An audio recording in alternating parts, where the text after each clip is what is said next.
Baruch Hashem, sean bienvenidos cada uno de ustedes. Estamos aquí en Beit HaMidrash Gesed y damos la bienvenida también a nuestros amados Ajim de la Yeshiva Mesiánica Israel. Estamos aquí en la calurosa ciudad de Monclova, Coahuila, México, y le damos la bienvenida a todos aquellos que nos puedan estar viendo y a los que estamos aquí. También Shabbat Shalom para todos y vamos a iniciar. De antemano sabemos que estamos viendo Toldot Yeshua, ¿verdad? La historia de Yeshua HaMashiach, y dijimos que estamos dando una mirada hebrea del Mesías judío, del Mesías Yehudí. Entonces, aún cuando estamos estudiando Toldot Yeshua, lógicamente desde un punto de vista judío, este shiur lo vamos a basar con la Biblia Reina Valera, con la traducción Reina Valera de 1960. ¿Con qué propósito? Bueno, con el propósito de conocer ciertos errores de traducción e interpretación que podemos encontrar aquí, y debido a este tipo de cosas, pues se han originado y aún fundamentado ciertas doctrinas que no estaban en la mente de los escritores. Entonces, muchas personas, muchas personas se han dado cuenta de que la iglesia les ha mentido, ¿verdad? La iglesia les ha mentido diciendo que la Torá es o era una maldición. La iglesia ha mentido en que el domingo es el verdadero día de adoración y que el día de reposo, lo que es el Shabbat, ya no se debe de guardar. También han mentido en que el Mesías fundó una nueva religión fuera del judaísmo. Otra cosa en la cual ha mentido la iglesia es que a los shluchim, que a los emisarios mal llamados apóstoles, se les llamó cristianos. Otra de las cosas en las cuales la iglesia ha mentido es en que la Torá ya no se debe de guardar, ya no se debe de obedecer. La ley de Moisés, así como un papel, arrugarlo y a la basura. Entonces, si la iglesia ha mentido prácticamente en todo, ¿cuál es la razón o por qué muchas personas siguen creyendo en el Cristo que la iglesia les presenta? ¿Se entiende la idea general? Es decir, la iglesia ya mintió en todo. La iglesia y sus teologías ya mintieron en todo. ¿Quién nos asegura que el Cristo que la iglesia te está presentando, que la iglesia te enseñó tal vez desde niño o a lo largo de la historia, es el verdadero? ¿Quién puede asegurar que el Cristo que presenta la iglesia es concebido de la misma manera que los primeros discípulos? Recordemos, la iglesia ya mintió en todo. Realmente, el Cristo que presenta la iglesia es el mismo Mashiach que seguían los Talmidim, los discípulos. Vamos a leer Matitiá, Sefer Matai o Toldot Yeshua, mejor conocido como Mateo 1, del 18 al 27.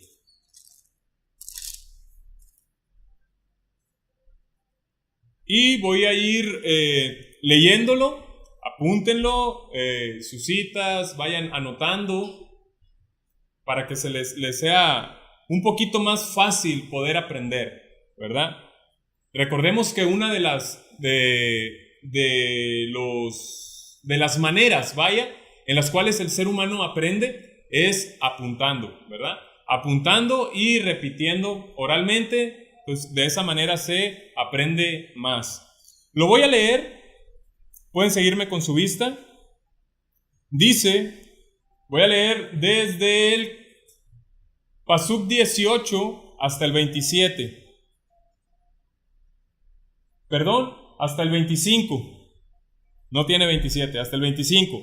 Dice, el nacimiento de Yeshua a Mashiach fue así.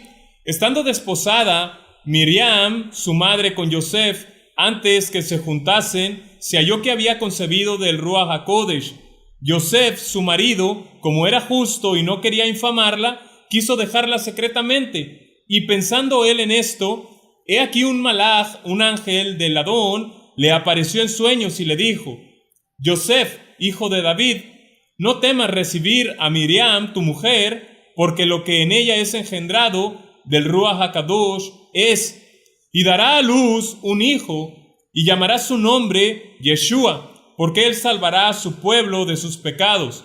Todo esto aconteció para que se cumpliese lo dicho por el Adón, por medio del profeta, cuando dijo, he aquí una virgen concebirá y dará a luz un hijo, y llamará su nombre Immanuel, que traducido es Elohim con nosotros.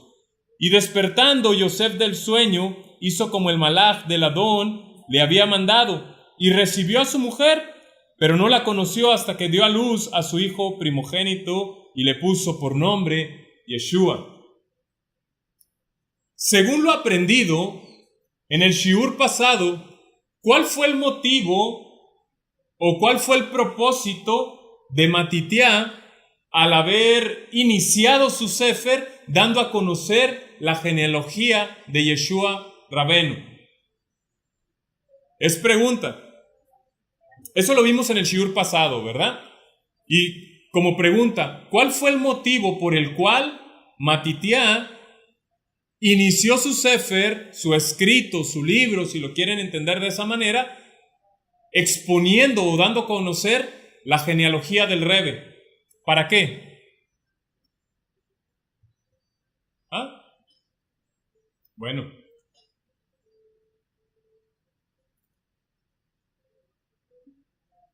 ¿No? Bueno, él dio a conocer que Rabenu Yeshua es descendiente de David Amelech, ¿verdad? Para mostrar los requisitos genealógicos para ser Mashiach. Es decir, él mostró la genealogía de Yeshua Rabenu para dar a conocer que él cumplía con los requisitos genealógicos para ser Mashiach. Baruch Hashem. Ahora vamos a leer Irmiyahu Anabí, Jeremías 23:5. Baruch Hashem. Jeremías 23:5. No pierdan ahí Matitiá. Jeremías 23:5. Dice, he aquí vienen días, dice Hashem, en que levantaré a David, renuevo justo, y reinará como rey, el cual será dichoso y hará juicio y justicia en la tierra. Esta profecía claramente es una profecía mesiánica. Y es bien sabido que el Mashiach tiene que ser descendiente de David Amelech por la línea de ¿quién? De Shlomo Amelech, del Salomón, ¿verdad? Ahora, vamos a profundizar en este tema conscientemente, haciendo a un lado todo lo que usted haya aprendido. No le estoy diciendo que lo eche a la basura, simplemente le estoy diciendo que vamos a hacerlo a un lado. Vamos a tener este estudio, a tratarlo de tener con una mente abierta y con un corazón dispuesto a aprender. Lo que vamos a estudiar, o el shiur que vamos a compartir en esta tarde, el título es ¿Quién embarazó a Miriam? ¿Quién embarazó a Miriam? ¿Alguna vez se lo han preguntado? ¿Quién embarazó a Miriam?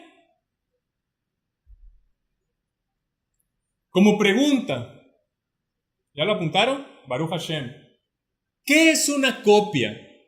¿Qué entienden ustedes por una copia? ¿Qué entienden por una copia? Si podríamos dar la definición de una copia, dijéramos que una copia es la reproducción de un primero, ¿verdad que sí? Una copia es la reproducción de un primero, sea lo que sea. Es decir, que si yo hago un escrito en la computadora, un texto, y voy a imprimirlo, esa impresión es el original, ¿verdad? La primera. Y luego lo llevo a una parte donde, vaya la redundancia, saquen copias. Entonces le van a sacar, pero ¿cuántas son las originales? Una, ¿verdad?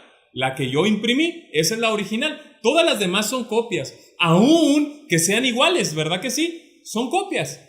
Hay solamente un original. Hay un primero nada más. ¿Ok? Ahora, ahorita vamos a entender por qué dije ese comentario. ¿Qué tienen en común Krishna, Rómulo, Dionisio, Hércules, Zoroastro, Atis de Frigia y Horus, entre otros? Lo voy a repetir para que lo puedan anotar. ¿Qué tienen en común Krishna, Rómulo, Dionisio, Hércules, Zoroastro, Atis de Frigia y Horus, entre otros? ¿Qué tienen en común? Les voy a decir qué tienen en común todos estos personajes. Todos ellos existieron antes de Jesús. Y lo voy a mencionar así. Todos ellos existieron siglos aún antes de Jesús. La mayoría de ellos nacieron de una virgen.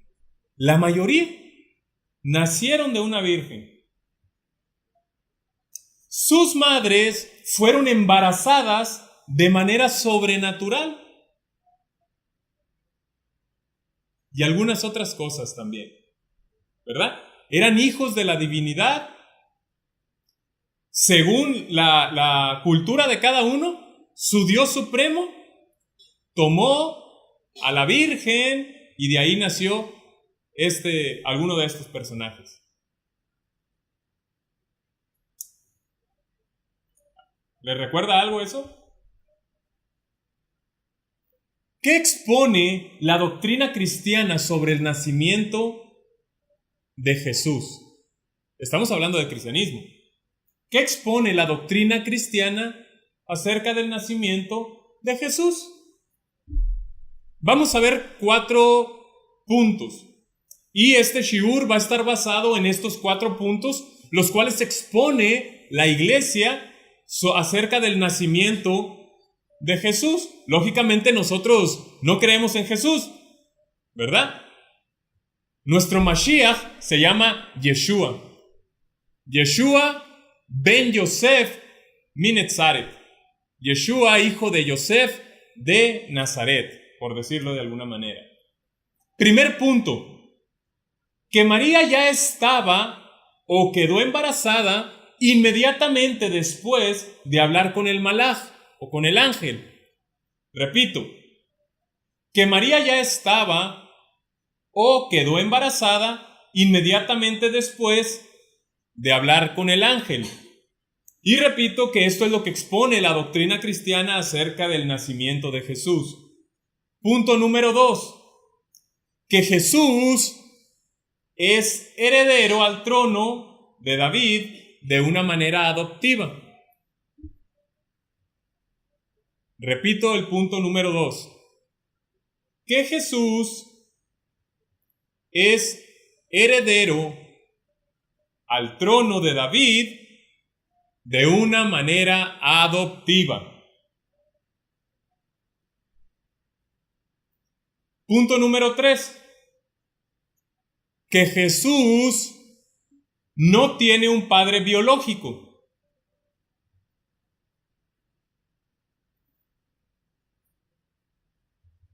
que Jesús no tiene un padre biológico.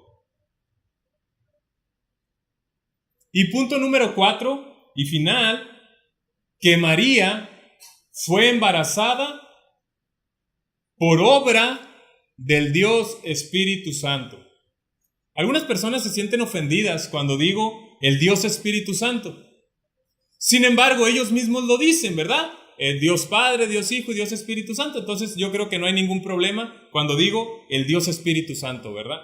Entonces, el último punto es que María fue embarazada por obra del Dios Espíritu Santo. Y vamos a profundizar en el punto número 1. Y ahora sí, ya dejo de mencionar esos nombres, ¿verdad? Grecorromanos. Y digo, Miriam estaba o quedó embarazada inmediatamente después de hablar con el malaj. Esto es lo que vamos a ver. Y ahora sí les pido que me pongan atención. Para este punto nos da más información Gilel, es decir, Lucas. Y vamos precisamente ahí a Lucas, Perec 1, Pasukim, del 26 al 35.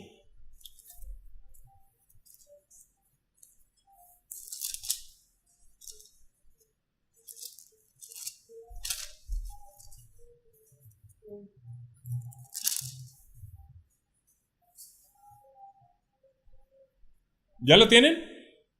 Baruch Hashem dice, del 26 al 35, dice: al sexto mes, el ángel Gabriel fue enviado por Elohim a una ciudad de Galilea llamada Netzaret o Nazaret, a una virgen desposada con un varón que se llamaba Yosef, de la casa de David, y el nombre de la virgen era Miriam. Y entrando el malaj en donde ella estaba, dijo: Shalom, ¿verdad? No dice salve. Muy favorecida. El Adón es contigo, bendita tú entre las mujeres. Mas ella, cuando le vio, se turbó por sus palabras y pensaba, ¿qué salutación sería esta? Entonces el malaj le dijo: Miriam, no temas, porque has hallado gracia delante de Elohim, y ahora concebirás en tu vientre y darás a luz un hijo, y llamarás su nombre Yeshua. Este será grande y será llamado Hijo del Altísimo, y el Adón Elohim le dará el trono de David su padre, y reinará sobre la casa de Jacob para siempre, y su reino no tendrá fin. Entonces Miriam dijo al malaj: ¿cómo será esto? Pues no conozco varón. Respondiendo el malaj le dijo: el Ruach HaKodesh vendrá sobre ti, y el poder del Altísimo te cubrirá con su sombra, por lo cual también el santo ser que nacerá será llamado Hijo de Elohim. Bueno, en este relato vemos varias cosas interesantes. Por ejemplo, ¿en qué mes fue el malaj a visitar a Miriam? En el mes sexto, ¿verdad? En el mes sexto, no se nos olvide. Y lo voy a repetir otra vez. ¿En qué mes fue el malaj a visitar a Miriam? En el mes sexto, Baruch Hashem. Ahora, ¿en qué mes nació Yeshua Rabenu? ¿Qué festividad se estaba celebrando cuando Yeshua Rabenu nació? Sukkot, Baruch Hashem. ¿Y en qué mes se celebra Sukkot? En el séptimo mes. En el séptimo mes se celebra Sukkot. Aquí solamente hay dos opciones. La primera, que Yeshua haya nacido un mes después de que el malaj se presentó a Miriam para darle esa noticia. Esa es la primera opción. ¿Por qué? Porque el malaj, como vimos, se presentó a ella ¿en qué mes? En el sexto. Pero Sukkot se celebra en el séptimo mes. Entonces, aquí esto es la primera opción. Que Yeshua Rabenu haya nacido un mes después del anuncio del malaj. La segunda opción es que el embarazo de Miriam haya durado 13 meses. 13 meses. ¿Por qué? Recuerden, estamos en el primer punto, que es que Miriam ya estaba o quedó embarazada inmediatamente después de hablar con el malaj. Esto es lo que enseña la iglesia, ¿verdad? Entonces, tenemos esas dos opciones. Que Yeshua Rabenu haya nacido un mes después nada más, después del anuncio del malaj. Y la segunda opción es de que Yeshua Rabenu haya nacido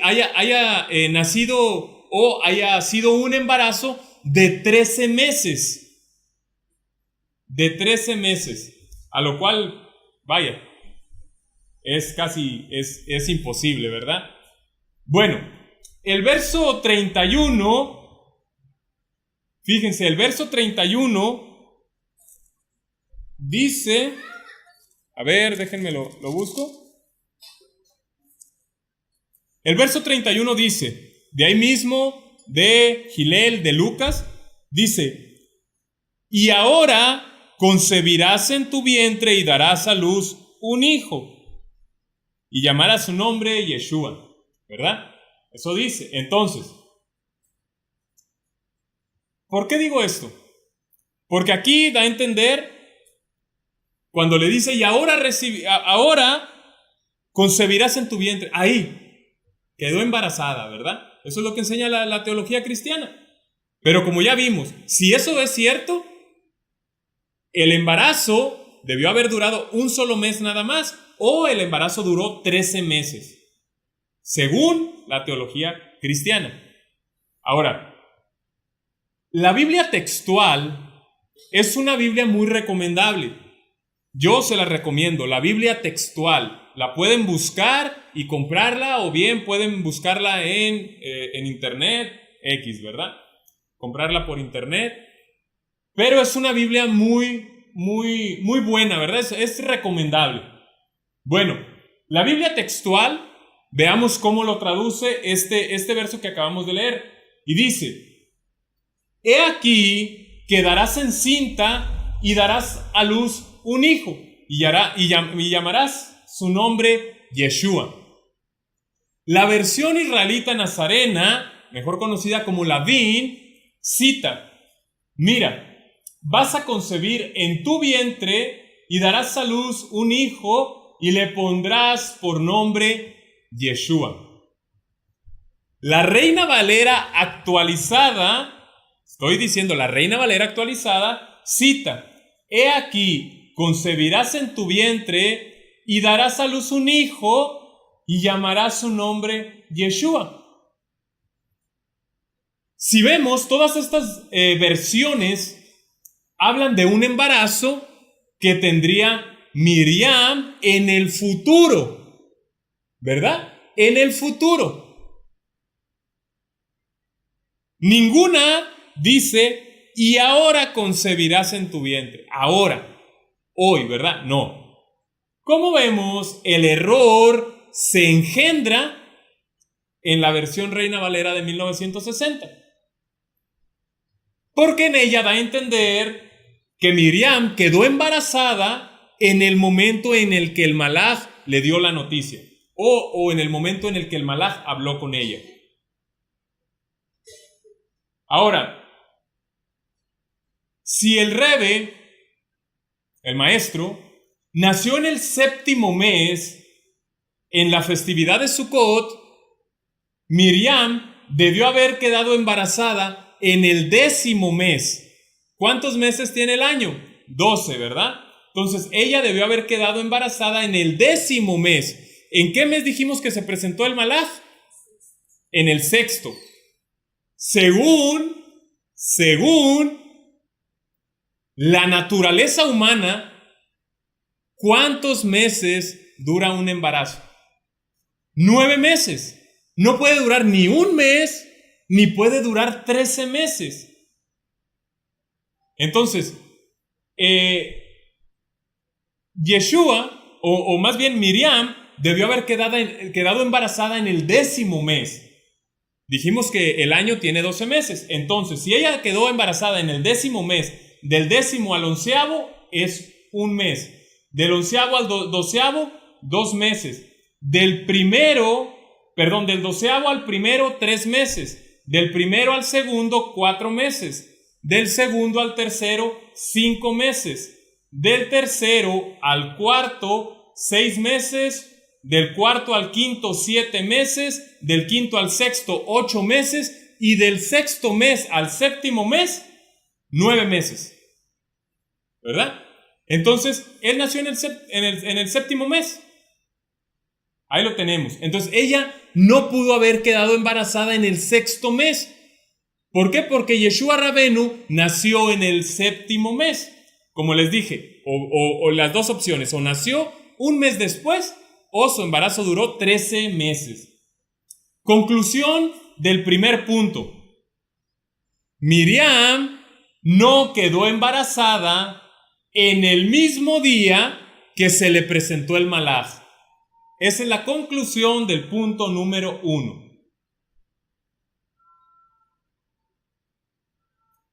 Ay, por favor, algo, ¿puedes darme algo de tomar? Punto número 2. Yeshua Mashiach es heredero al trono de David de manera adoptiva. Yeshua Mashiach es heredero al trono de una manera adoptiva y lo podemos hacer en forma de pregunta.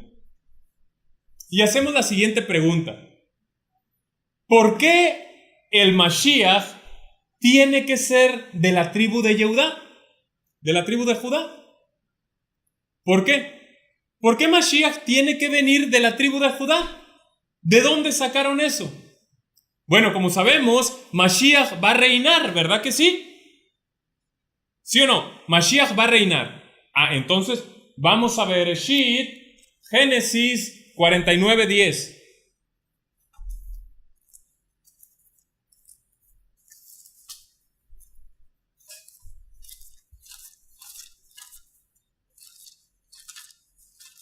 Bereshit 49:10. Y dice las palabras de Jacob Avinu: no será quitado el cetro de Judá, ni el legislador de entre sus pies, hasta que venga a Shiloh, y a él se congregarán los pueblos. Ahí está, esta es una profecía mesiánica, ¿verdad? Entonces, aquí vemos que Judá es quien reinará. Ahora, ¿por qué decimos que Mashiach tiene que venir de la tribu de Judá? ¿Por qué? Porque Judá es quien tiene el cetro, quien reina, por decirlo de alguna manera. ¿Ok? Vamos a Shmuel Bet, a segundo libro de Shmuel, del profeta de Shmuel Anabí, segundo de Samuel 7, del 12 al 13.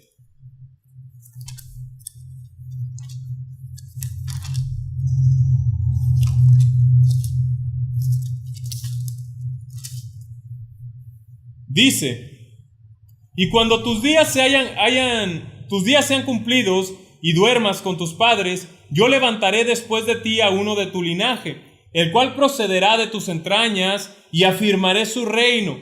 Él edificará casa a mi nombre, y yo afirmaré para siempre el trono de su reino. Dice, ¿de dónde procederá? De sus entrañas, ¿verdad? Ahí está escrito. Ok, ahora vamos a Teilim, a Salmos 132:11. Baruch Hashem.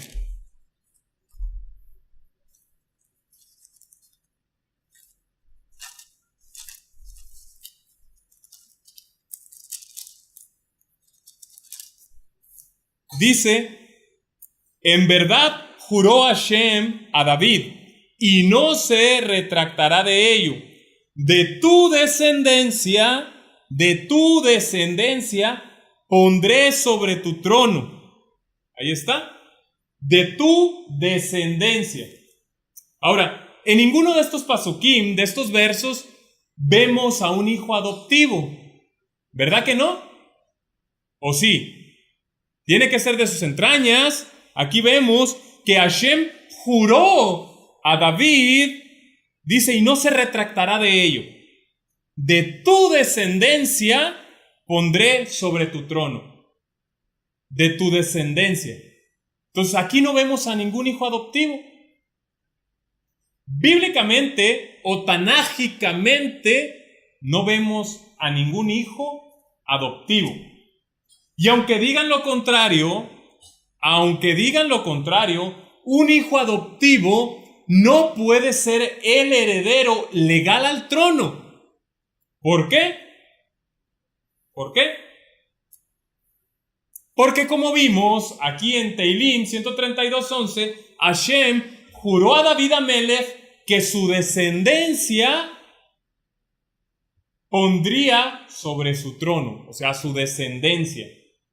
Un ejemplo muy fácil para entender esto que les estoy diciendo acerca de que un hijo adoptivo es el que llegó al trono o le correspondía el trono. Un ejemplo muy básico, pero espero que puedan entenderlo, es el siguiente. El sacerdocio. Es decir, los Kohanim. Los Kohanim. Ellos, ¿de qué tribu tenían que ser? De la tribu de Leví, Baruch Hashem. Pero cualquier hombre de la tribu de Leví no podía ser Cohen. O sea, no cualquiera podía ser Cohen de la tribu de Leví. Es decir, los Kohanim tenían que ser de la tribu de Leví. Pero no cualquier levita podía ser Cohen, sino que tenía que ser de los hijos de Aarón. ¿Verdad que sí? Entonces, digamos, un hijo de Aarón adopta a un niño. ¿Ese niño podría ser Cohen? No. ¿Por qué? Porque solamente los hijos directos de los hijos de Aarón podían llegar a ser Kohanim. Un hijo adoptivo no podía hacerlo. Ahora, no estamos hablando de un Cohen. Estamos hablando de Mashiach. Entonces, ¿por qué un hijo adoptivo de un Cohen no podía ser Cohen, pero un hijo adoptivo sí podía ser Mashiach? Suena un poco ilógico, ¿no creen? Conclusión del segundo punto. Un hijo adoptivo puede heredar de su padre adoptivo lo material. Claro que sí. O sea, un padre le puede dejar su herencia a su hijo adoptivo, ¿verdad? Pero no el linaje. O sea, le podrá dejar bienes materiales, pero no el linaje. Ni mucho menos el propósito espiritual. Eso no se puede heredar. Y lo pueden anotar.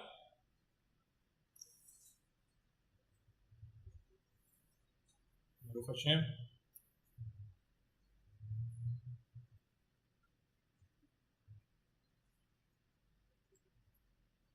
Número 3.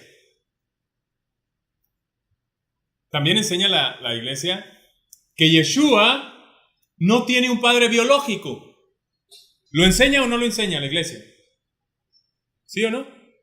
Es una doctrina, vaya, que dentro del cristianismo, dentro del mesianismo, dentro de las raíces hebreas, se carga también con todo eso. Que Yeshua no tiene un padre biológico.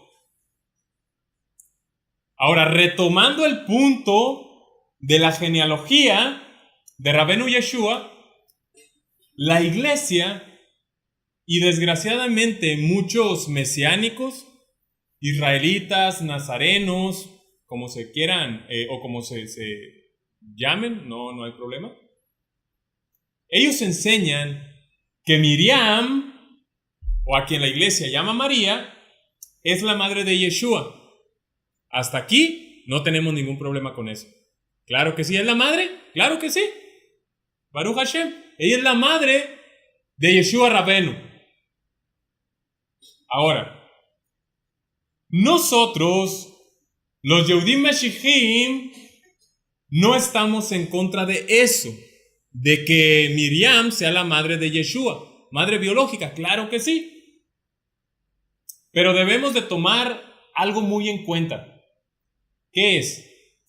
Si Rabenu Yeshua solamente fuera hijo biológico de Miriam, él no podría ser el Mashiach. Y lo voy a repetir. Si Rabenu Yeshua es hijo biológico solamente de Miriam, él no podría ser el Mashiach. Por muy milagroso que esto parezca, él no podría ser Mashiach. Y aquí es donde entra la pregunta de ley, ¿verdad? ¿Por qué? ¿Por qué? Bueno, en estos días, el Rab Joel Ben Adriel y un servidor hemos estado tratando de profundizar y estudiando el tema de la genealogía del Rebbe. Y hemos visto cosas muy interesantes respecto a esto, que nos han permitido entender ciertas cosas que en lo personal no había entendido antes. Cosas muy importantes que tienen que ser conocidas. Como vemos, tanto Gileel, es decir, tanto Lucas, como Matitiá, como Mateo, nos dan la genealogía de Yeshua Rabenu, ¿verdad que sí? Y ambas genealogías parecieran ser de Yosef. Eso lo vimos en el shiur pasado. Ambas genealogías parecieran ser de Yosef. Por un lado, Matitiá nos dice: Jacob engendró a Yosef, marido de Miriam, de la cual nació Yeshua, el Mashiach. Y por el otro lado, tenemos a Gileel, a Lucas, diciéndonos: Yeshua, al comenzar su Avodat Kadosh, su ministerio, era de 30 años, hijo, según se creía, de Yosef, hijo de Elí, y etc. Así se va hasta Adam HaRishon. Ahora, la cuestión aquí es que la frase, según se creía, no se encuentra en el original. La frase, según se creía, no se encuentra en el original. Tanto así que en la versión Reina Valera actualizada, la cual cité hace un momento, la Reina Valera actualizada y en la Reina Valera de 1862, esta frase de según se creía aparece entre paréntesis. Tú puedes ver la Reina Valera del 60 y no aparece entre paréntesis. Solamente así dice: hijo según se creía de Yosef, hijo de Elí. Sin embargo, en la Biblia, Reina Valera actualizada y en la Reina Valera de 1862, esta frase aparece entre paréntesis.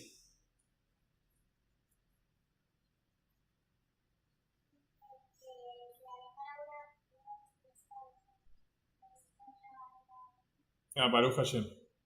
Entonces, aquí vemos que está entre paréntesis, ¿verdad? Ahora, ¿por qué está entre paréntesis? ¿Por qué está entre paréntesis? Porque ellos saben que esa frase fue añadida tiempo después. La frase, según se creía, fue añadida tiempo después. Por lo tanto, Gileel 3:23 realmente se leería así: Yeshua, al comenzar su Avodat Kadosh, su ministerio, era de 30 años, hijo de Yosef, hijo de Elí. ¿Se entiende lo que estoy diciendo?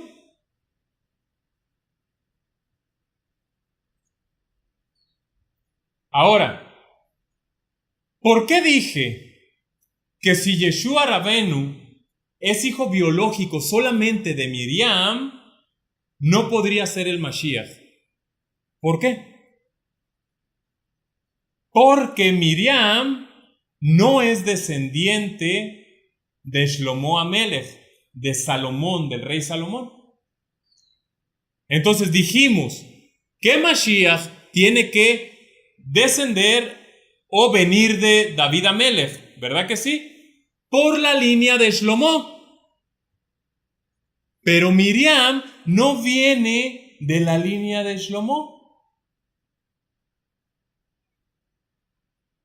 Otra cosa que tenemos que tener muy en claro, y es que debemos de conocer un poco la cultura hebrea para poder llegar a ciertas conclusiones. Entonces, si se desconoce esto, por eso se cae en tantas falsas doctrinas, sin fundamento en las Escrituras, ni en el Tanaj, ni en el Keter.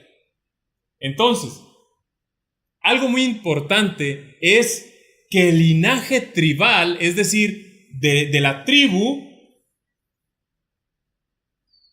o para que se entienda, para saber de qué tribu o a qué tribu pertenecía, se heredaba por el padre y no por la madre. Ejemplo, si un hijo tiene un padre de la tribu de Reubén y una madre de la tribu de Shimeón, ¿a qué tribu pertenecería ese hijo? Recordemos que el linaje tribal viene por la casa paterna. ¿A quién pertenecería ese hijo? Si su padre es de la tribu de Reubén y la madre de la tribu de Shimeón, ¿a qué tribu pertenecería el hijo? A Reubén, ¿verdad que sí? Baruch Hashem. Ese hijo sería contado como parte de la casa o de la tribu de Reubén. Y vamos a Bamidbar, ahí en Bamidbar, en Números 1, 17 y 18. Números 1, 17 y 18. Y lo voy a leer. Dice,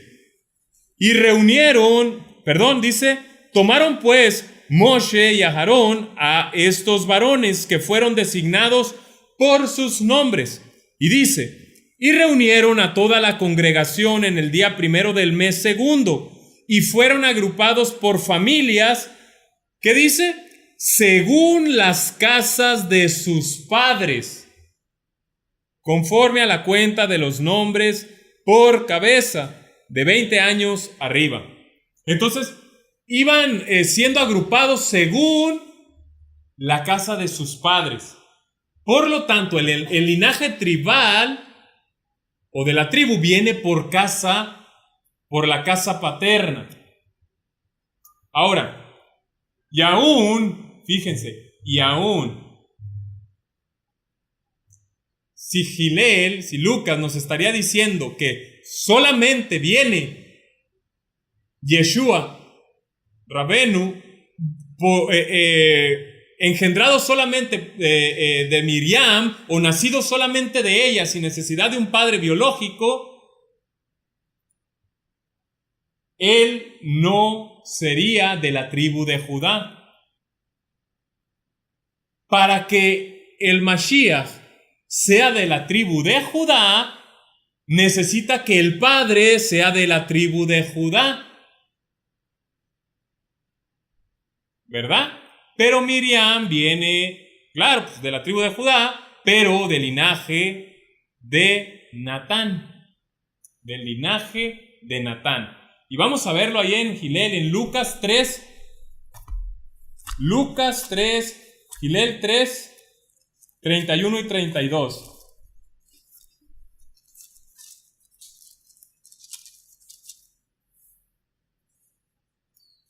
Y dice, hijo de Mela, hijo de Mainán, hijo de Matatá, hijo de Natán, hijo de David, hijo de Isaí, hijo de Obed, hijo de Boz, hijo de Salmón, hijo de Nazón. Ahí está. Aquí no viene Shlomo Amelech. Esta es la genealogía de Miriam. Y no aparece Shlomo Amelech por ningún lado.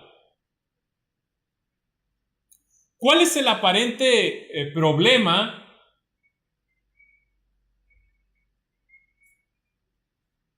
Aquí, en las genealogías del Rebbe.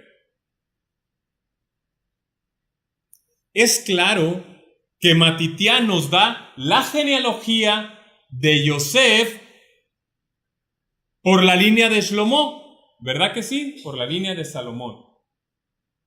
Y ya vimos de que aunque parezca que Hillel está dando la genealogía de Yosef, en realidad está dando un hebraísmo. Cuando dice Yosef, hijo de Elí, en realidad puede ser yerno de Elí. Yerno de Elí. Porque, como les repito, es un hebraísmo. A los yernos también se les llama hijos. El rey Saúl llamó hijo a David Amelech y no era su hijo, sino era su yerno. Entonces, esto es la contradicción. Ahora, la aparente contradicción. Muchos creen que Yeshua Rabenu nació solamente de Miriam, y esto es lo que estamos viendo o en lo que estamos profundizando. Pero que no desciende físicamente de Yosef, ¿verdad?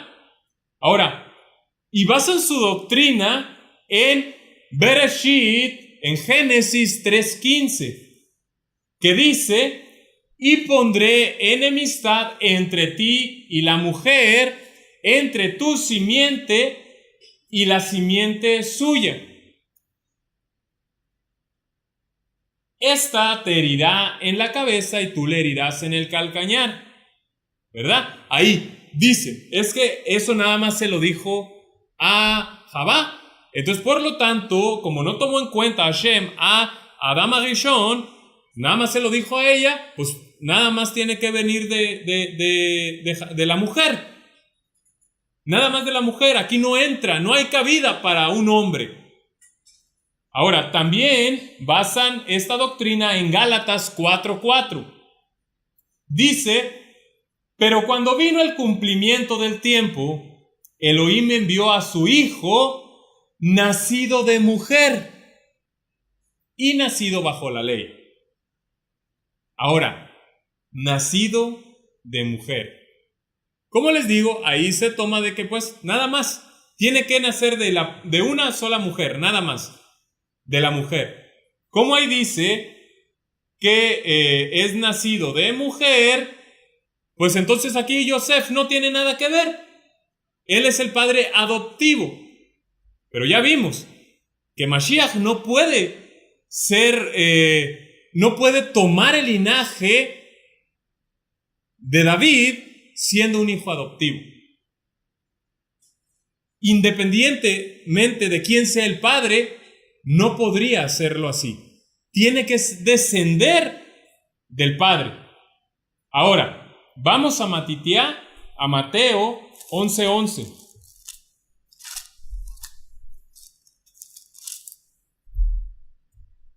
Baruch Hashem.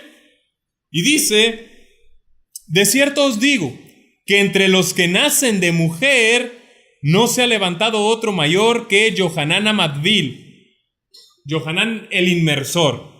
Pero el más pequeño en el reino de los cielos, mayor es que él. Ahora, aquí tampoco está tomando en cuenta hombres.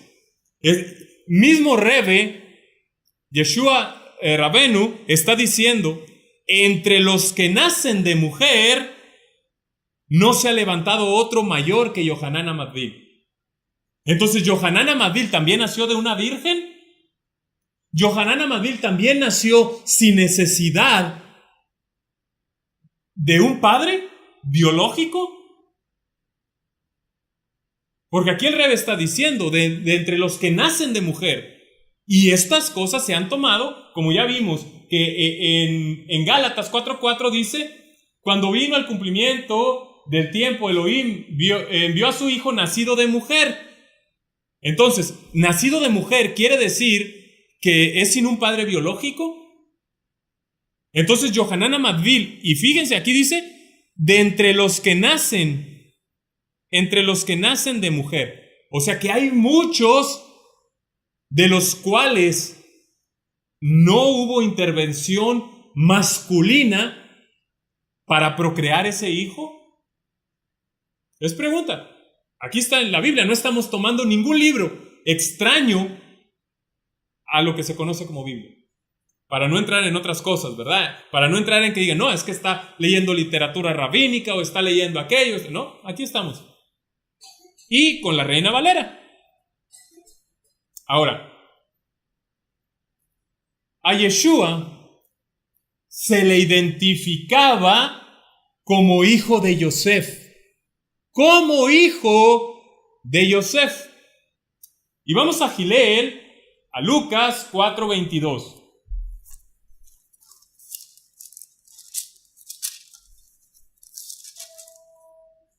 Baruch Hashem dice, y todos daban buen testimonio de él, y estaban maravillados de las palabras de gracia que salían de su boca, y decían, ¿no es este el hijo de Yosef? La gente sabía que era su hijo. Vamos a Yohanan 1:45. Juan 1:45. Y decimos los nombres, ¿verdad? Para que las personas que no conocen mucho acerca de los nombres en hebreo, pues poder apoyarlos de esta manera. Yohanan, Juan 1:45. Dice, Baruch Hashem, Felipe halló a Natanael y le dijo, hemos hallado a aquel de quien escribió Moshe en la Torá, así como los profetas, a Yeshua, el hijo de Yosef de Netzaret.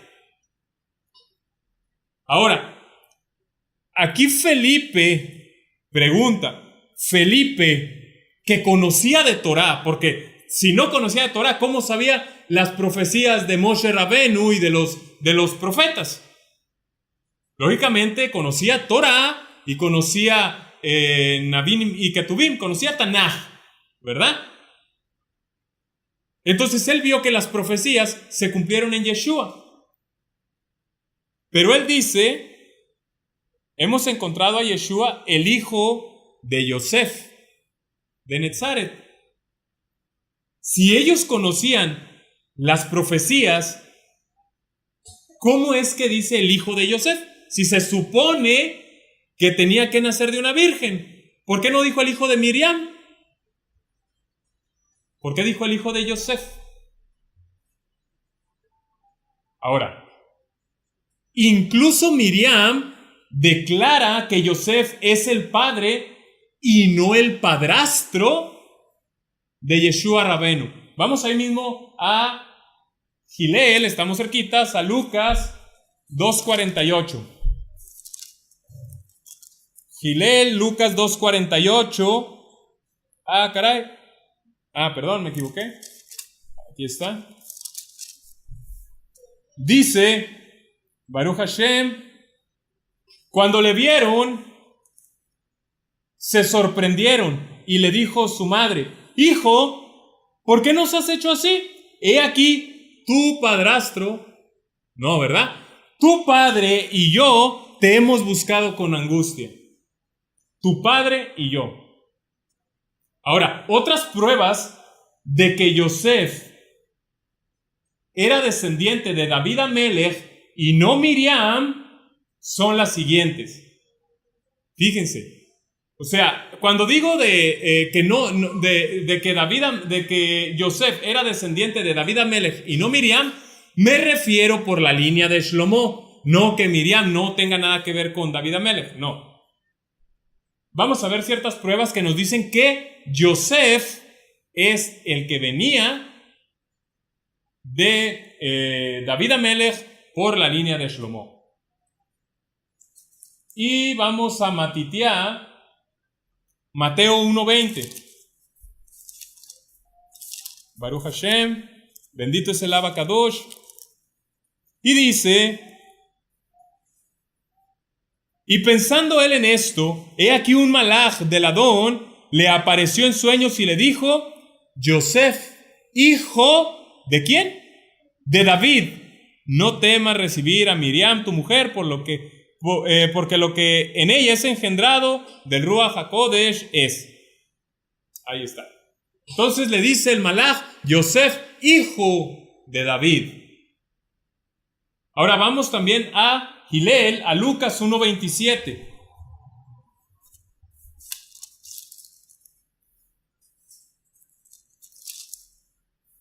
Y dice: a una virgen desposada con un varón que se llamaba Yosef, de la casa de David, y el nombre de la virgen era Miriam. Ahora, ¿por qué no pudo haber incluido ahí, dentro de la descendencia de David Amelech, a Miriam? Es decir, ¿por qué el énfasis tiene que ser en Yosef? Cuando dice Yosef, hijo de David, ¿y por qué aquí dice Yosef de la casa de David? Ya vimos que el linaje tribal es según la casa paterna, ¿verdad? Eso que no se nos olvide, ¿ok? Vamos también ahí mismo a Hillel, a Lucas 2:4. Ahí estamos cerquitas. Y dice: y Yosef subió de Galilea, de la ciudad de Netzaret o Nazaret, a Judea, a la ciudad de David, que se llama Belén, por cuanto era de la casa y familia de David. Ahora, ¿por qué todo se tiene que centrar en Yosef? Si Yosef supuestamente no es el padre de Yeshua, ¿por qué todo se tiene que centrar en Yosef? ¿Ah? Conclusión del tercer punto. Yosef fue el padre biológico de Yeshua Rabenu. Y ahí tal vez ahorita haya dudas, pero ahorita en el punto siguiente vamos a entenderlo. Conclusión del punto número 3. Yosef fue el padre biológico de Yeshua Rabenu. Si no lo fuera, Yeshua simplemente no podría ser el Mashiach, porque no cumpliría con los requisitos genealógicos. Lo voy a repetir una vez más. Dice: Yosef fue el padre biológico de Yeshua Rabenu. Si no lo fuera, Yeshua Rabenu simplemente no podría ser el Mashiach, porque no cumpliría con los requisitos genealógicos.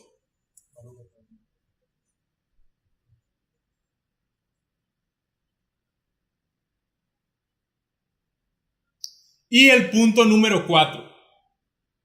En este es en el que más vamos a tratar de entender. Punto número 4. Miriam, embarazada por obra del Dios Espíritu Santo. Repito, Miriam embarazada por obra del Dios Espíritu Santo. Como vemos, este es el mismo método de concepción de los personajes paganos que mencionamos al inicio. ¿De qué? De que todos ellos, o la gran mayoría, nacieron de una virgen, su padre era la deidad que de cada una de las culturas que tenía ese personaje, y así nació de una manera milagrosa. Todo esto está plagado de paganismo, porque como vimos, sobre una copia, ¿verdad? Y el original. Hay unos nacimientos virginales que se dan miles de años atrás o antes de Yeshua Rabenu. Miles. Es decir, ¿será que a Elohim se le acabó la creatividad y tuvo que hacer algo que ya se venía repitiendo en todas las culturas paganas? Claro que no. Entonces, la historia que la iglesia ha formado respecto a Jesús, a su Jesús, es una mera copia del paganismo antiguo. Para empezar,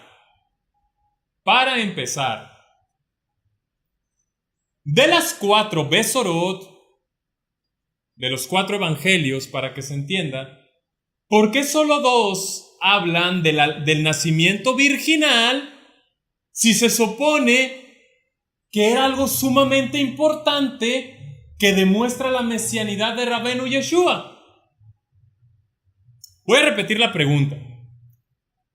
¿Por qué solo 2 de las Besorot o de los evangelios hablan del nacimiento virginal si se supone que es una gran señal, un gran milagro y es sumamente importante para demostrar la mesianidad de Rabenu Yeshua?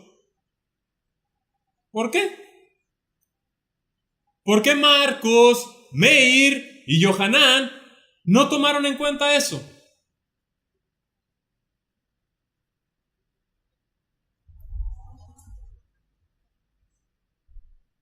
Digo, es realmente un requisito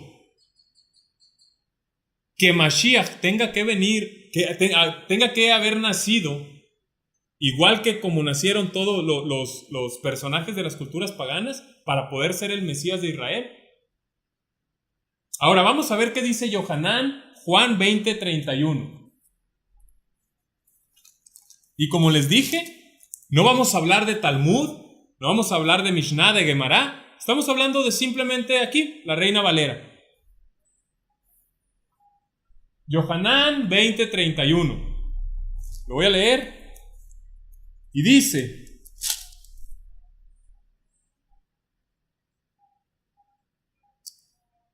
a ver, permítanme, no estaba ahí.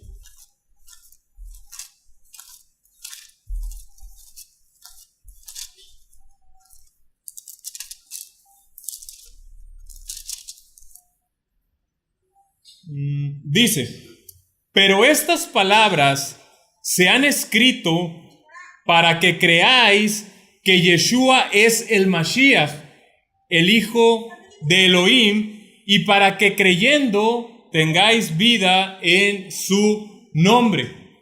Entonces fíjense, ¿para qué fueron escritas estas palabras de Yohanan?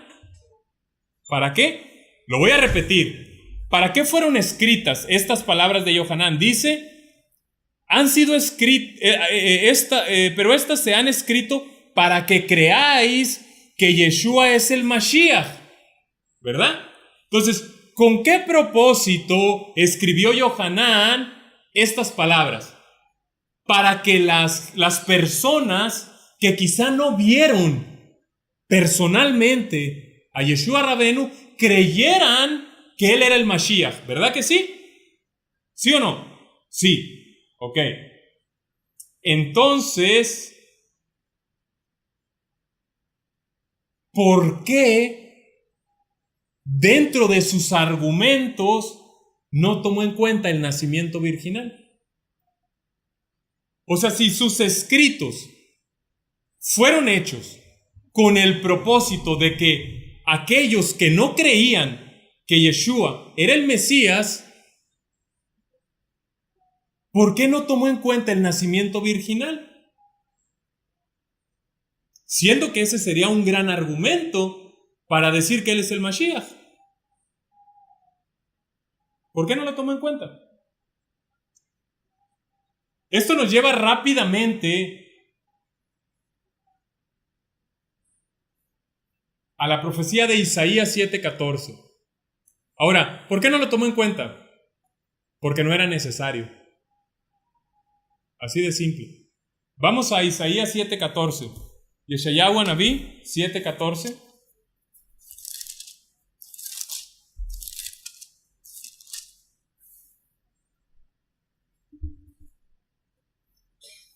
Dice, por tanto, el Adón mismo os dará señal. He aquí que la Virgen concebirá y dará a luz un hijo y llamará su nombre Immanuel. Ahí está, ¿verdad? Famosa profecía.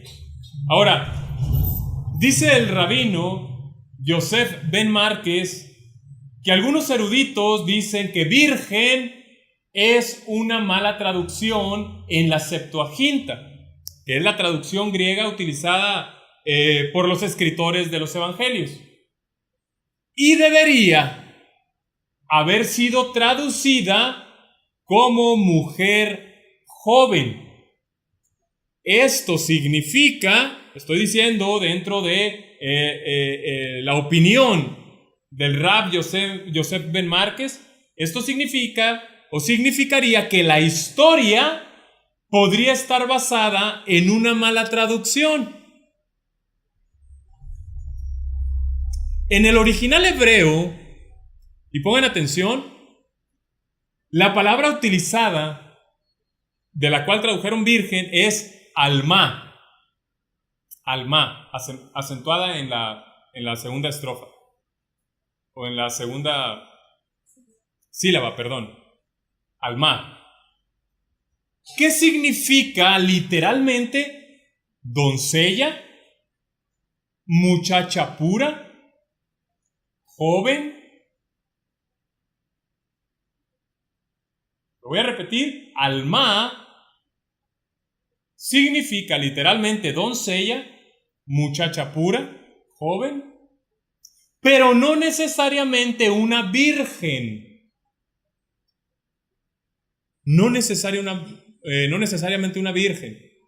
En esto coincidimos y tiene razón nuestros ajim, nuestros hermanos, quienes dicen, quienes no creen en la mesianidad de Yeshua, y ellos dicen, y con toda razón, que la profecía no dice que una virgen daría a luz un hijo.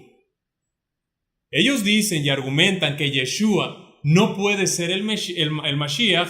¿Por qué? Porque saben que todo esto está lleno de paganismo y que Yeshua, o más bien, y que la profecía no dice que una virgen daría a luz un hijo.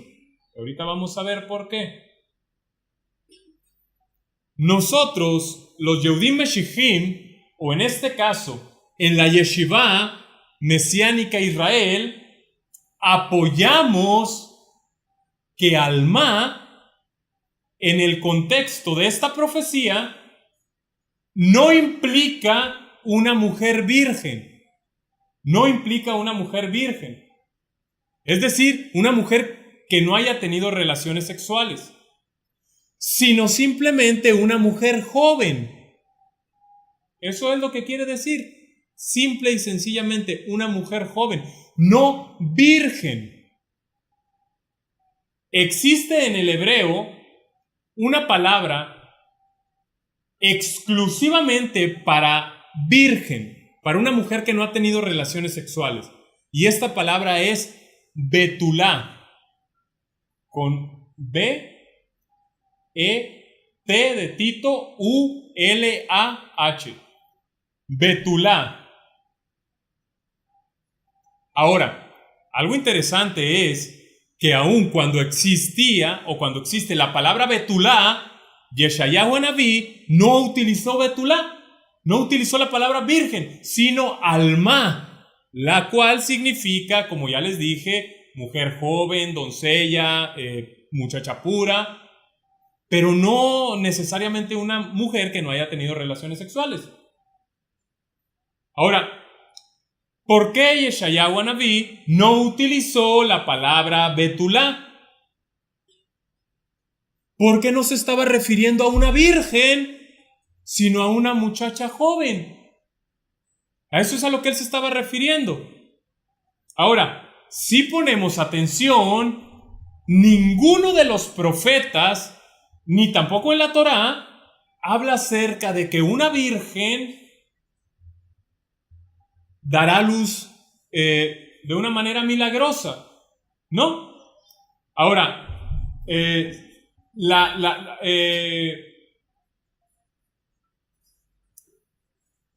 un argumento.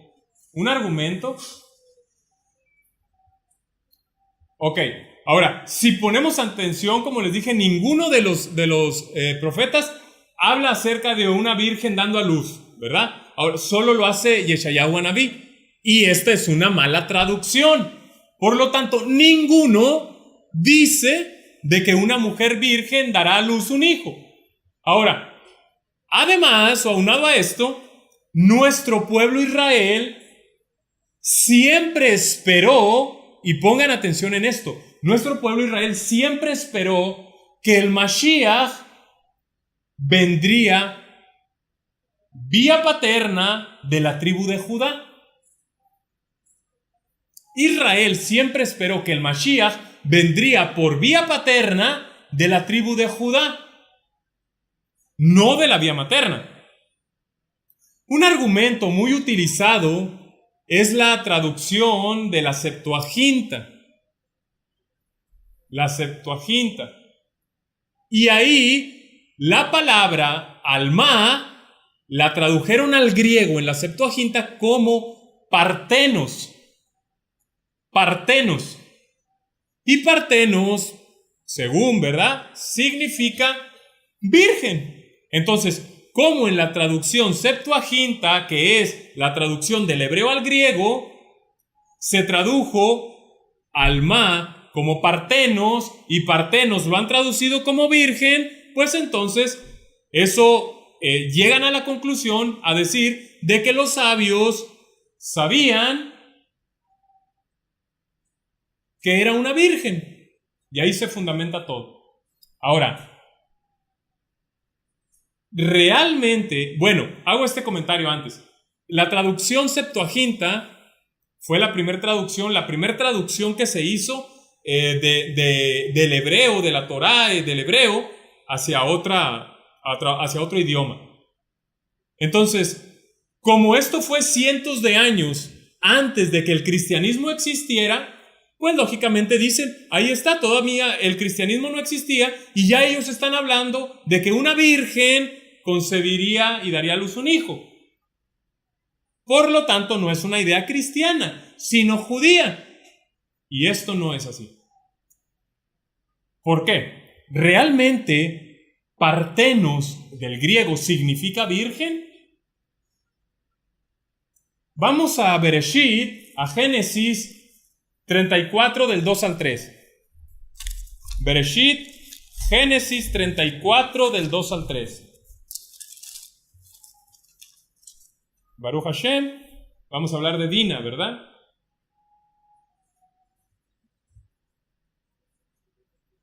Y dice, la vio Siquem, hijo de Amor, Ebeo, príncipe de aquella tierra, y la tomó y se acostó con ella y la deshonró. Es decir, la violó, ¿verdad?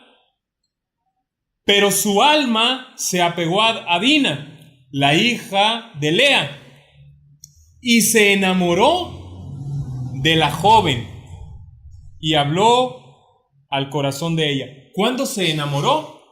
Después de que la había violado, ¿verdad que sí? Ahora, ahí cuando dice la joven, es decir, aquí cuando dice y se enamoró de la joven, ahí también los traductores de la Septuaginta tradujeron al griego como partenos. Ahí, siendo que ya había pasado lo que pasó. Y en manera de pregunta, ¿puede una mujer que ha sido violada seguir siendo virgen? No, ¿verdad? Entonces, ¿por qué aquí se utiliza la palabra partenos? Virgen. Se enamoró de la virgen. Espérate, pues si ya la había violado. Ahora, pueden sonar duras las palabras, pero es cierto. ¿Por qué se le llama virgen todavía? Suponiendo que partenos significa siempre virgen, Eso no es así. Los Jajamim, los sabios que tradujeron la Septuaginta, sabían que Partenos no quería decir virgen en todo el concepto, ¿verdad?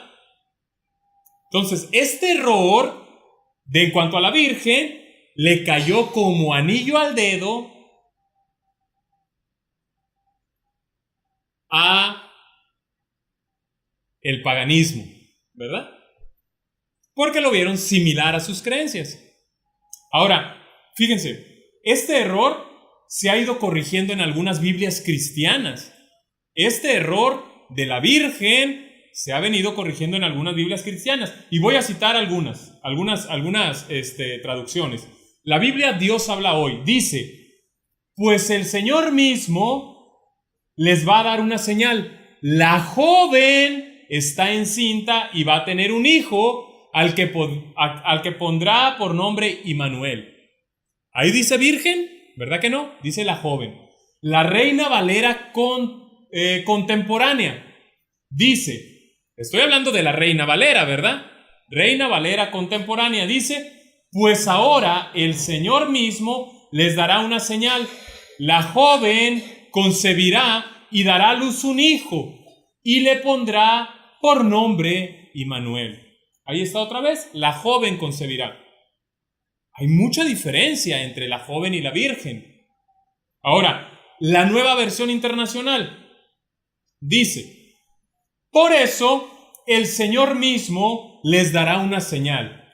La joven concebirá y dará a luz un hijo y lo llamará Emmanuel o Immanuel. Ahí está. Todas estas Biblias han estado corrigiendo este error. Y como les dije hace un momento, es por eso que el paganismo grecorromano aplaudió, ¿verdad? Le vino muy bien el nacimiento virginal de Jesús, porque eso se asemeja a sus creencias paganas que han tenido desde la antigüedad. Ahora, históricamente hubo seguidores de Yeshua Rabenu. No estoy hablando de cristianos. El cristianismo surgió siglos después de Yeshua Rabenu, incluso de los primeros talmidim. Ahora, ¿cómo les digo? Históricamente hubo seguidores de Rabenu Yeshua que no creyeron en el nacimiento virginal. Estoy hablando de verdaderos seguidores. Ellos fueron los ebionitas. Los ebionitas. Y lo pueden buscar. Ellos no creyeron en el nacimiento virginal. Ellos lo tomaron como una herejía. Ahora, sabemos que hay ciertos evangelios apócrifos, ¿verdad? El evangelio apócrifo de Felipe dice en el dicho 15, fíjense lo que dice. Y estamos hablando no de cosas ahorita, ¿verdad? Porque dice, no, es que el mesianismo es una nueva doctrina que está enseñando esto. No, estamos hablando de cosas antiguas.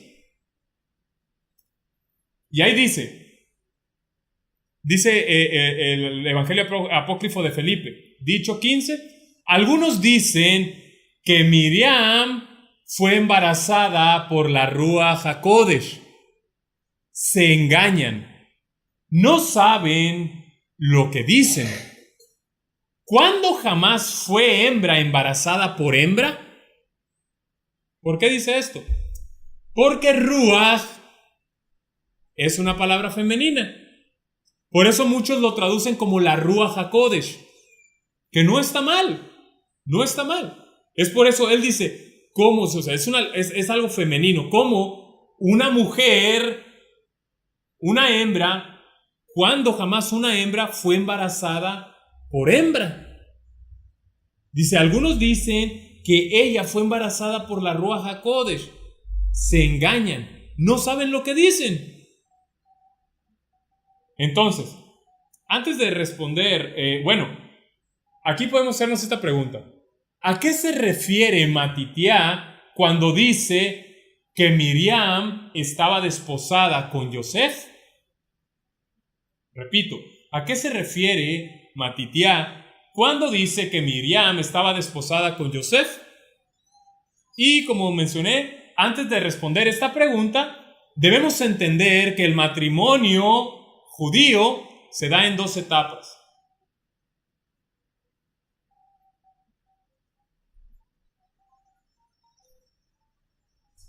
Disculpen por estar a tome y tome agua, pero como les dije al inicio, estamos en la calurosa Monclova, Coahuila. Hace demasiado calor aquí. La primera etapa es Erusín. E-R-U-S-I-N. Erusín o Kiddushin. Esa es la primera etapa, la cual es el apartamiento, la consagración o el desposorio. Dijimos que Matitiá dice que Miriam estaba desposada con Yosef. Entonces, la primera etapa del matrimonio es el Erusín. Entonces, el desposorio en sí es el compromiso o pacto en el cual el hombre y la mujer quedan reservados el uno para el otro. Generalmente se concreta el compromiso con una señal visible, la cual es el anillo. En la etapa del desposorio hay que entender esto: la pareja no tiene relaciones sexuales.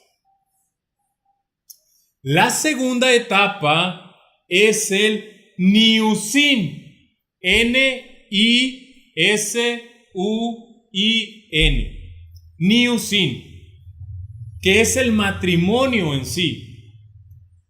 Es decir, la consumación o el desposorio o la consumación legal frente a las autoridades espirituales o legales.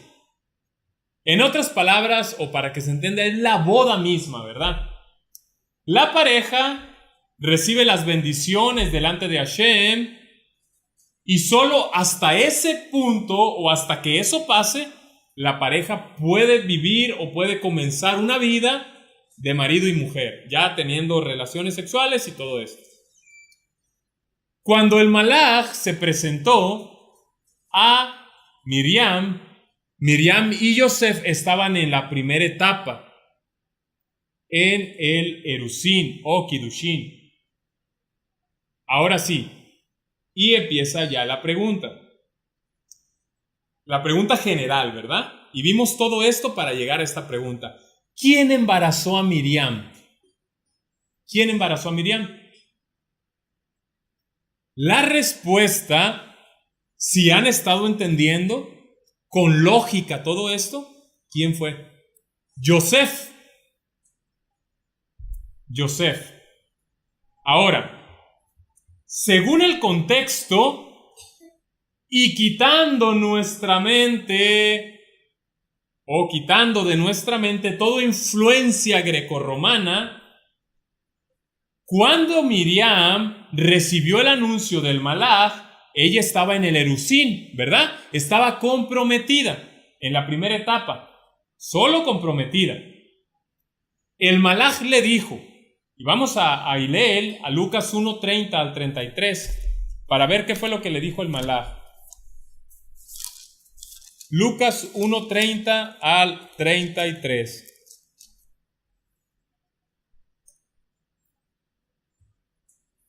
Dice, entonces el malaj, el ángel, le dijo, Miriam, no temas porque has hallado gracia delante de Elohim, y ahora concebirás en tu vientre y darás a luz un hijo y llamarás su nombre Yeshua. Este será grande y será llamado Hijo del Altísimo, y el Adón Elohim le dará el trono de David su padre, y reinará sobre la casa de Jacob para siempre, y su reino no tendrá fin. Eso fue lo que el malaj le dijo, ¿verdad? El malaj le dijo que tendría un hijo de una manera milagrosa. Vamos a poner atención en lo que dice. ¿El malaj le está diciendo aquí que iba a tener un hijo de una manera milagrosa? No, lo voy a repetir. entonces el malaj le dijo: Miriam, no temas porque has hallado gracia delante de Elohim. Y ya vimos que la palabra "y ahora", esa está de más, ¿verdad? Le dijo: concebirás en tu vientre y darás a luz un hijo y llamarás su nombre Yeshua.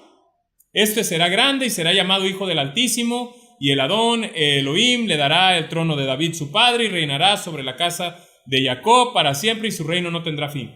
Pregunta otra vez, ¿le está diciendo que va a tener un hijo de una manera sobrenatural?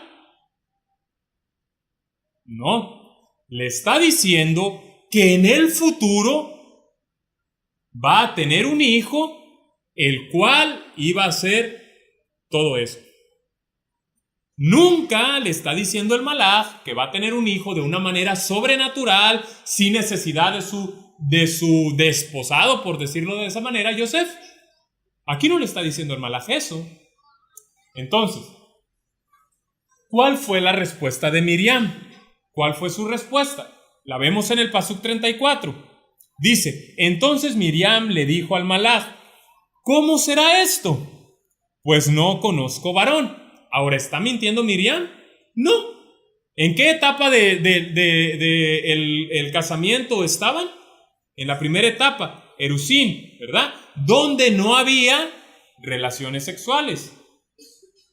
Ahora, le dice: entonces Miriam dijo al malaj: ¿cómo será esto? Pues no conozco varón. Este pasuk tiene dos explicaciones. La primera, algunos eruditos dicen que este verso, esta respuesta de Miriam, fue añadida, incluso siglos después. ¿Para qué? Para sostener la doctrina de María siempre virgen. Entonces, algunos eruditos dicen que esta respuesta de Miriam fue añadida. Yo no estoy diciendo que no sea, pero vamos a dar las dos opciones, ¿verdad? La segunda opción, y como dije, la primera fue añadida para mantener o para fortalecer la doctrina de María siempre virgen. Antes, durante y después del embarazo, virgen, ¿verdad?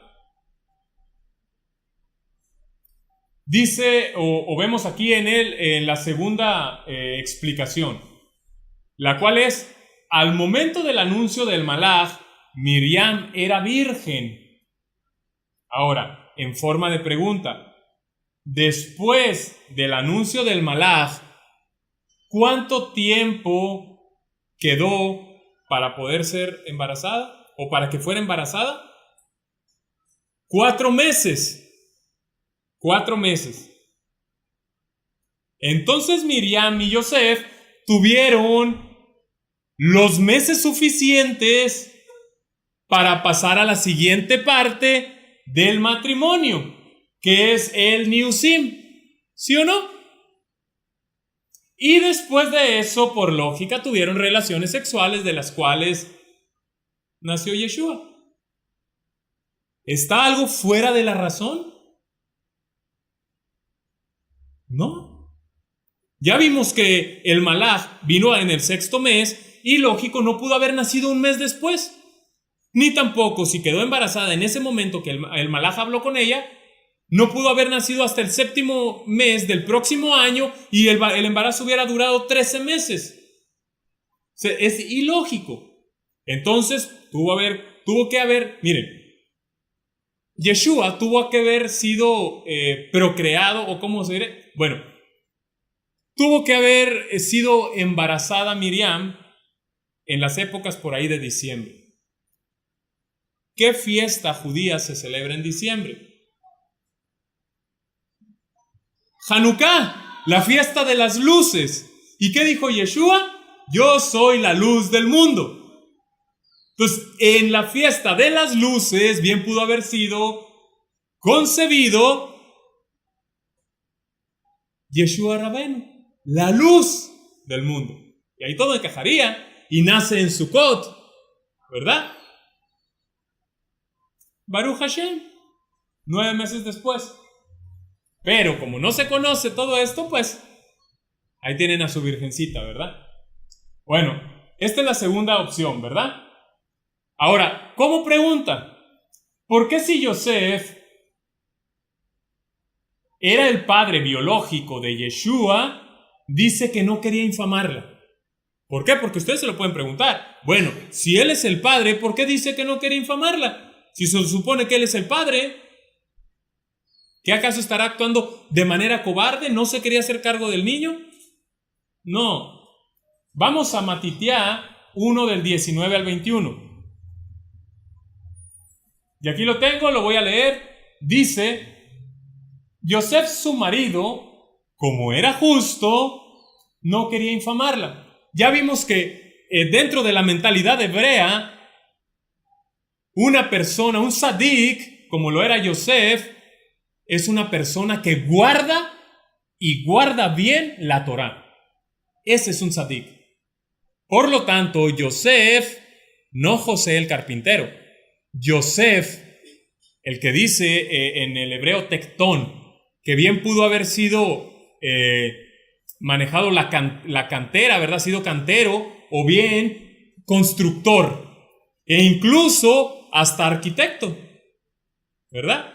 Eso es lo que significa tectón. Entonces, Yosef era un guardador de Torá, celoso de la Torá. Por eso dice que Yosef era justo, era tzadik. Entonces dice, y no quería infamarla, quiso dejarla secretamente. Y pensando él en esto, he aquí un ángel, un malaj del Adón, le apareció en sueños y le dijo: Yosef, hijo de David, no temas recibir a Miriam, tu mujer, porque lo que en ella es engendrado del Espíritu Santo es. Y dará a luz un hijo y llamará su nombre Yeshua, porque él salvará a su pueblo de sus pecados. Ahora, tenemos que unir lo que nos revelan las dos Besorot, o los dos evangelios. Con toda seguridad, o sea, lo que nos dice Matitiá y lo que nos dice Gilé, con toda seguridad, y lo más lógico es que después del que el malaj le dio el anuncio a Miriam, ¿qué fue lo que hizo Miriam? Fue y se lo dijo a su prometido, ¿verdad? Es lo más seguro, que ella fue a contarle que iba a tener un hijo que sería el Mashiach. Eso es lo más probable, es lo más lógico. Y como todo ser humano que era Yosef, pudo haber desconfiado pensando que si nunca había tenido contacto sexual con Miriam, ¿cómo iba a tener un hijo? ¿Cómo iba a quedar embarazada? O sea, posiblemente, aquí hay que poner mucha atención, posiblemente Miriam entendió que cuando el malaj le dijo esa noticia, ella ya iba a quedar embarazada. Posiblemente ella lo entendió así. Y por lógica, ella fue con su esposo o con su prometido a contarle lo que le había acontecido. Ahora, lógicamente, Yosef, oye, ¿cómo? Pues si nunca hemos estado juntos, ¿cómo vas a tener un hijo? Entonces, ahora sí agarra sentido el por qué no quería infamarla, ¿verdad? O sea, él estaba con la duda en su cabeza. Él estaba siendo atormentado en su cabeza. Oye, ¿por qué? Él estaba con eso en la cabeza. Él estaba meditando en eso. Él estaba pensando, pues, ¿qué es esto? ¿Cómo que va a tener un hijo si ni siquiera hemos tenido la segunda parte del matrimonio? Es por eso que el malaj le responde a Yosef en el verso 20, Yosef, hijo de David, no temas recibir a Miriam tu mujer. No temas recibirla, porque lo que en ella es engendrado del Ruach HaKadosh es, o del Ruach HaKodesh es. Ahora, el error aquí es pensar que el Espíritu Santo es una persona. Ese es el error de los trinitarios y de los que piensan que Yeshua nació solamente de la Virgen y que no tenía un padre biológico. Su error es pensar que el Espíritu Santo es una persona. Lo más correcto es interpretar esto como, diciendo lo que le dijo el Malaj, porque lo que en ella es engendrado es con un propósito divino. Generalmente muchas veces se dice, no, yo creo que, o dicen las personas, ¿verdad? No, es que yo creo que eso es de Dios. Yo creo que eso es de Dios. ¿Será acaso que eso es un engendro de Dios? No, se está tratando de decir, yo creo que eso es con un propósito divino. Pues de la misma manera aquí, del Espíritu Santo se puede interpretar como porque lo que en ella es engendrado, o será engendrado, es con un propósito divino. ¿Y cuál es el propósito divino? Que viniera Mashiach. Dijo el rabino Shaul en Romanos 1:3, fíjense lo que dijo, acerca de su hijo, nuestro Adón, Yeshua HaMashiach, que era hijo del linaje de David, según la carne. Según la carne. Era del linaje de David, ¿según qué? Según la carne. Entonces, sí se necesitó que hubiera carne, y no hablando de un sentido malo, ¿verdad? Claro que sí. Conclusión del cuarto punto y del estudio.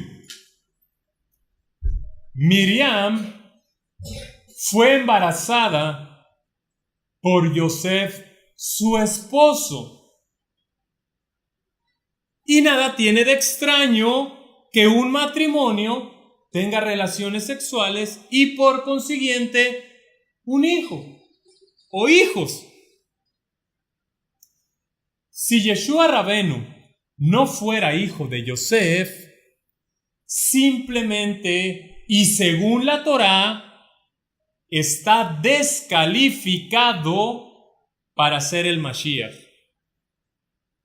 El nacimiento virginal es de origen pagano y no tiene fundamento en las escrituras hebreas, ni en la mentalidad hebrea, ni en ninguno de los profetas, ni en ninguno de los shluchim, de los emisarios.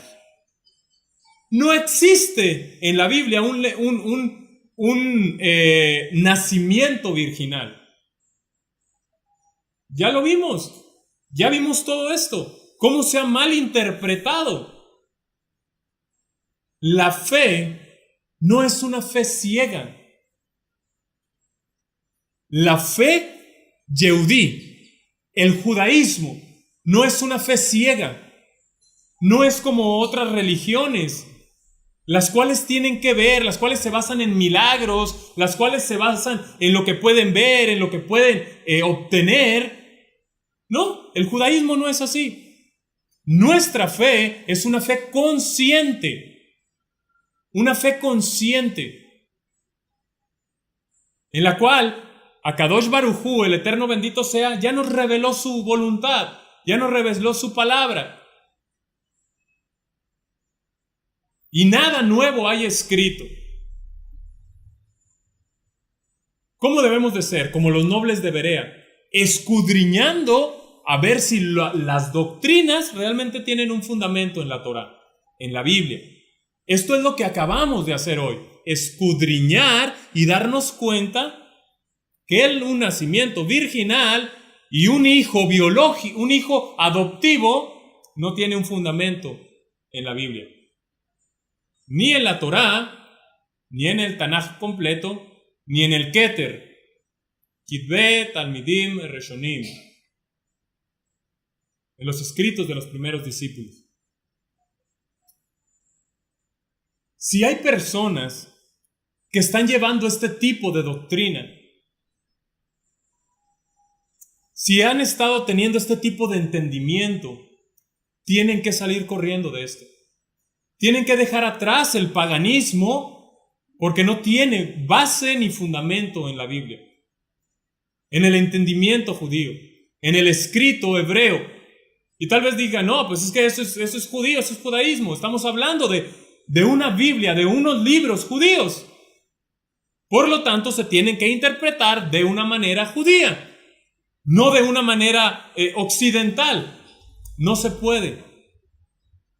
Si en alguno de ustedes aún está injertado este pensamiento, esta teología, esta enseñanza, hay que salir corriendo de eso. Que su